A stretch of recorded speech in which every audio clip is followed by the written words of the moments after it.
Las veces que la política tuvo injerencias, influencia y manipulaciones en los deportes, principalmente en mundiales de fútbol. Con lo último que acaba de suceder en este Mundial 2026, el jugador Folarin Balogun fue expulsado con tarjeta roja durante la victoria de Estados Unidos 2-0 sobre Bosnia-Herzegovina en 16avos de final tras pisar sin querer la parte posterior de la pierna del jugador bosnio. Pero la FIFA suspendió la sanción, lo habilitó para jugar el partido de octavos de final contra Bélgica. Tras conocerse esa decisión, Trump reaccionó agradeciendo a la FIFA por revertir la gran injusticia que se había cometido. Según algunos medios como el de New York Times, Trump le llamó a Gianni Infantino, presidente de la FIFA, para pedirle que revisara la decisión.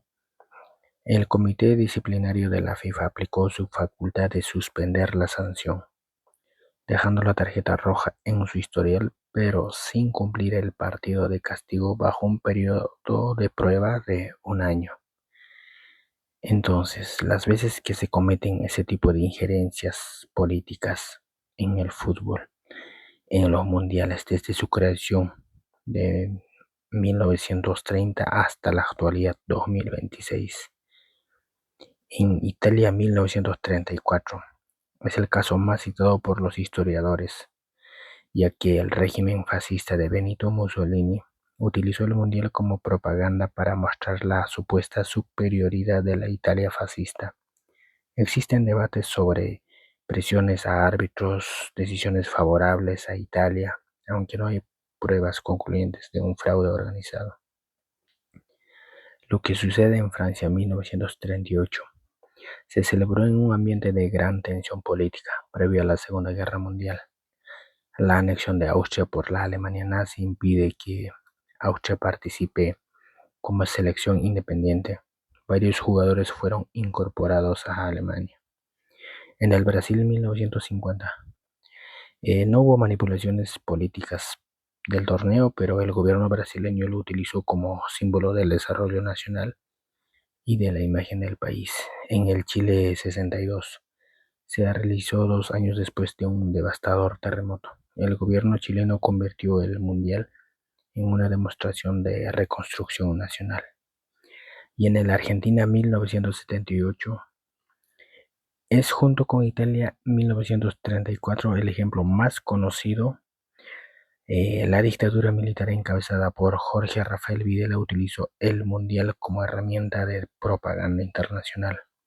Persisten controversias sobre el partido Argentina 6, Perú 0, aunque nunca se ha demostrado oficialmente que el resultado fue arreglado. En el España 1982 representó la consolidación de la democracia española tras la dictadura de Francisco Franco. La influencia política fue principalmente simbólica.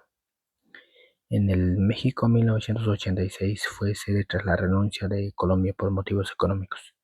El gobierno mexicano aprovecha el torneo para fortalecer su imagen internacional después del terremoto de 1985. Ahora, en el Italia de 1990 coincidió con la caída del bloque soviético y la reunificación alemana. Fue el último mundial antes de la desaparición de la Unión Soviética y Yugoslavia.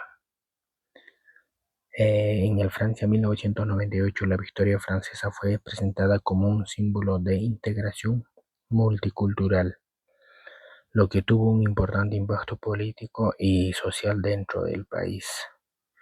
Y en el Corea del Sur y Japón 2002, el primer mundial organizado conjuntamente por dos países con una compleja historia de relaciones bilaterales.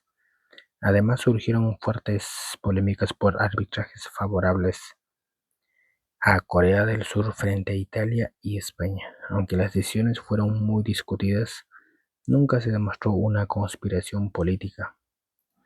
Y en cuanto a Rusia 2018, el gobierno de Vladimir Putin utilizó el torneo para proyectar una imagen positiva del país en un contexto de sanciones internacionales y tensiones geopolíticas. Y en el Qatar 2022 es considerado uno de los mundiales más politizados y más controversiales de los últimos tiempos. Hubo intensos debates sobre derechos humanos, condiciones laborales de los migrantes, derechos de las personas LGBTQI+, restricciones culturales, acusaciones históricas de corrupción en el proceso de elección de la sede. En todos estos, ¿cuáles son los más claros? La mayoría de las autoridades, la mayoría de los historiadores coinciden en que los ejemplos más evidentes de utilización política del mundial fueron en Italia 1934, donde tuvo una clara propaganda del fascismo a un alto nivel, y también en la de Argentina 1978, propaganda de la dictadura militar. En ambos casos existe un amplio consenso en que los gobiernos utilizaron el torneo como una poderosa herramienta política. Sin embargo, las acusaciones de los partidos fueron arreglados o manipulados directamente en el terreno de juego sigue siendo un objeto de debate histórico y no ha sido demostrado de ninguna forma definitiva.